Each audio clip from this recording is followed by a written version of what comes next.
L'Afrique change, l'Afrique bouge et Alain Foka, célèbre journaliste camerounais de RFI, a décidé de s'investir pour cette nouvelle Afrique. Après une trentaine d'années de bons et loyaux services, où j'ai essayé sur les antennes de RFI de vous donner à la fois une lecture africaine de l'actualité internationale avec Médias d'Afrique en quotidienne pendant 16 ans et le débat africain en hebdomadaire pendant 12 ans, ainsi qu'une meilleure visibilité des champions africains avec Afrique Plus en hebdomadaire pendant 5 ans, et une version africaine de l'histoire contemporaine de notre continent à travers Archives d'Afrique en hebdomadaire pendant 31 ans, j'ai décidé et choisi de quitter la RFI à la fin de ce mois d'octobre 2023.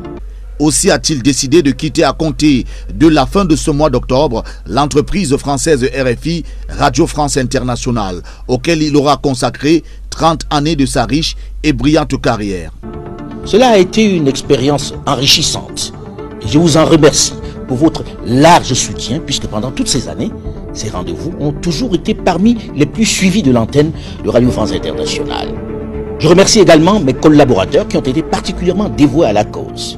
Delphine Michaud, Olivier Raoul, Fouque Nguyen, Lucie Bouteloup, Albert Morin, Nicolas Benitas, Abi Diouf, Sarah Sako, Marie-Hélène Rollin et j'en oublie. Je voudrais également remercier des soutiens et amis de la maison.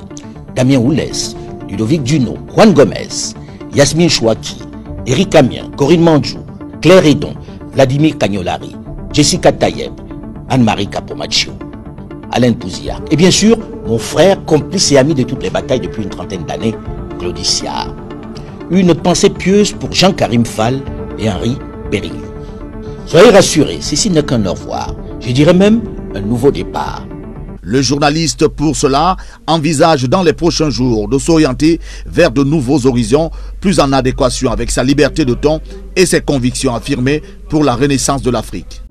Archives d'Afrique se poursuit également plus que jamais en vidéo sur ses plateformes digitales Alain Foka officiel, AFO, avec dans le même temps des reportages, des documentaires, des entretiens, des chroniques et bien d'autres contenus africains.